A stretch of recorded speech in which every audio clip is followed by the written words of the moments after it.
Hi guys, my name is Janith Gamlath. Welcome to my Rig Rundown.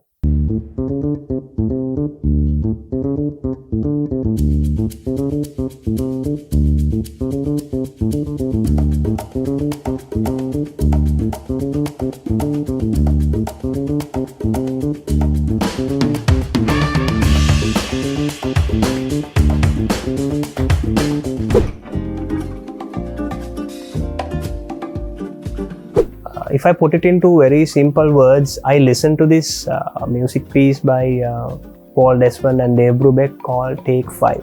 It was then quite a complicated piece for me, but I wanted to learn that somehow. So at that point in time, I was a clarinet player at school, and then since this particular song was played on an alto sax, I wanted to somehow pursue and learn this.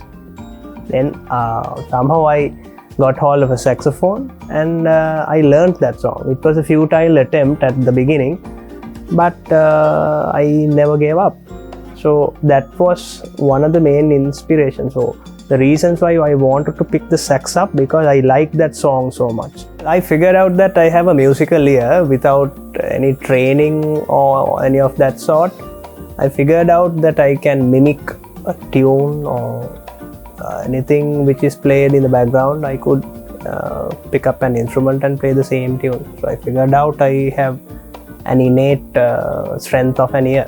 So that's why I thought, okay, I might have to give a try. So my biggest inspiration in terms of sax players is number one, Paul Desmond. He's got the sweetest sound, and in terms of improvising, I haven't seen a man who's so mature like Paul Desmond.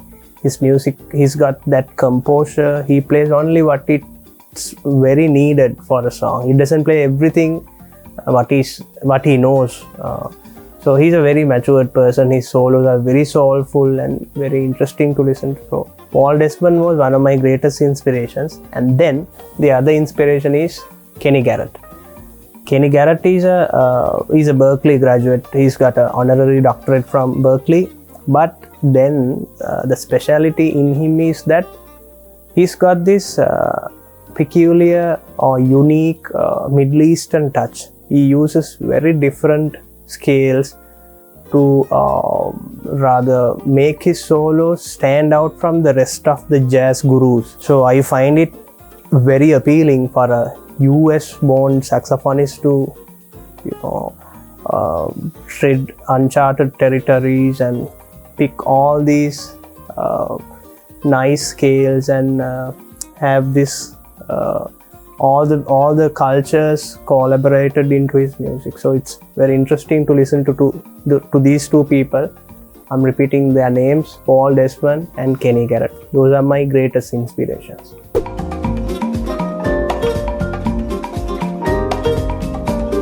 I have always played that music that I always like to listen to, that I always like to play.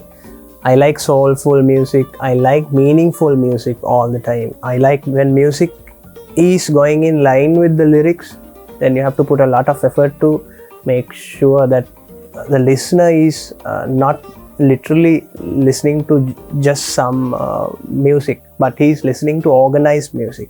This term organized music is very interesting. It was said by one French composer.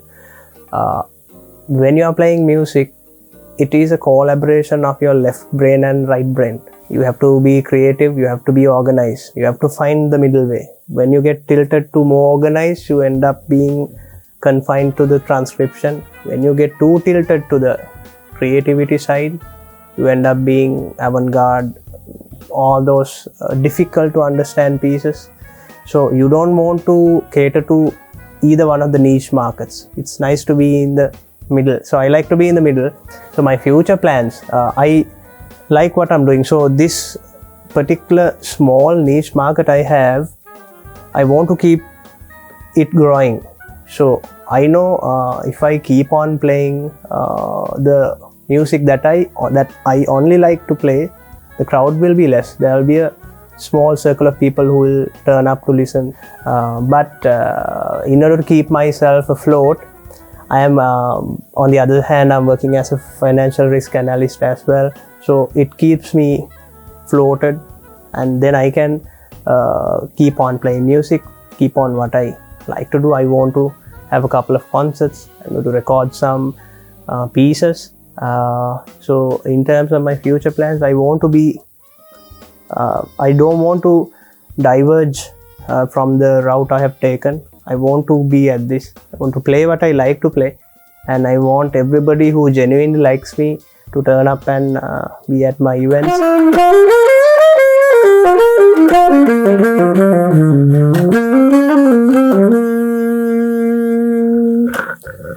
Hi guys, so this is my rig.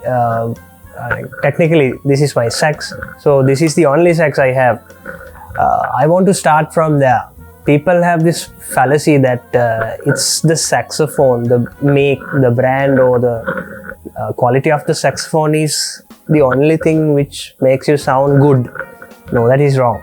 It's nearly 70% your body architecture, your technique, and your mouthpiece, the selection of your reed. If you put everything together, the correct combination of everything, yes, your embouchure, most of all your embouchure, correct technique, the seating posture and all of that, then you are through.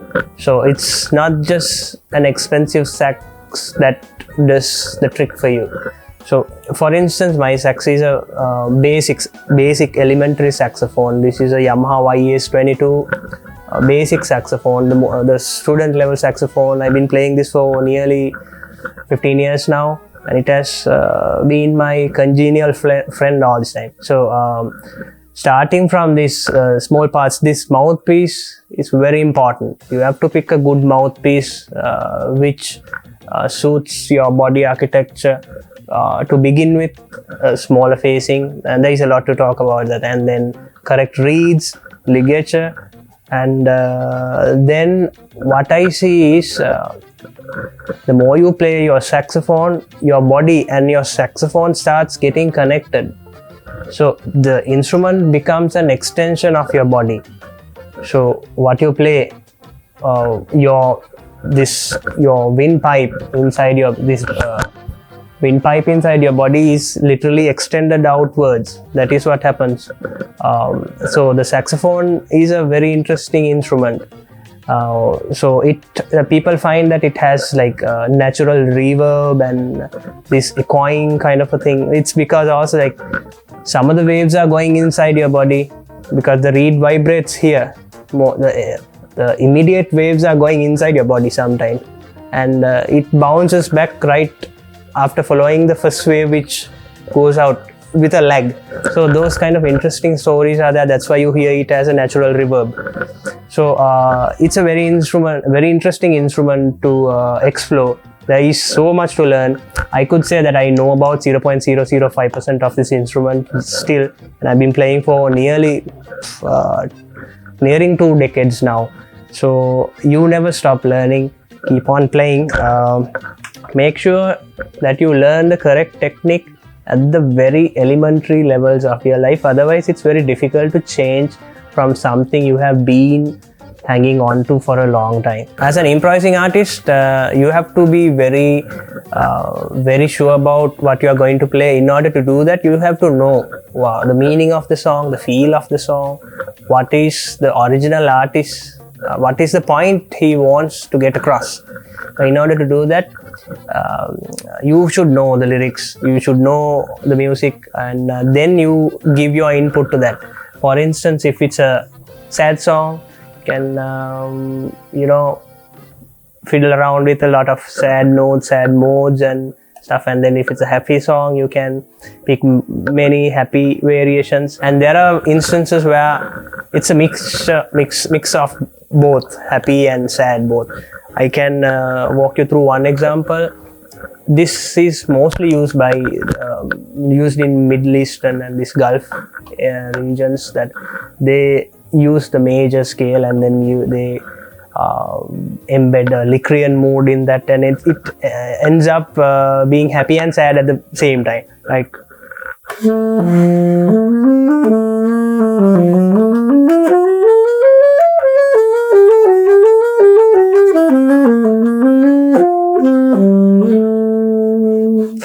I'm literally on a F major scale, where that color is added because of these additional small notes here and there. It doesn't have to be a lot of notes, but only one note sometimes makes a difference. So like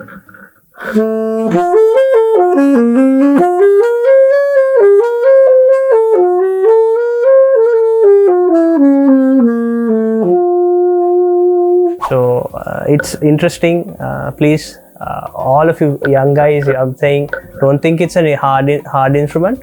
The more you practice, you will be able to reach culmination. Winston Churchill, the British Prime Minister, during World War II, he had appointments with King George VI to plan war strategy at lunch. This luncheon was very remarkable. King George found it a little offensive to find that Winston Churchill was always drunk, even during discussing war strategy. So at a point when he was wearing very thin patience, King George VI raised the question and asked, "Churchill, how do you manage drinking during daytime?" Then Mr. Churchill responded, "Practice." So I'm not asking you guys to drink during daytime, but practice is the pertinent exercise you have to do. So keep on practicing. Play as many times you want to play the same scale or lick, even 10,000 times. You will get there. That is all I can say. Keep on practicing. So this is my rig rundown, guys. Thank you for listening to me, and I wish you all the best for the season.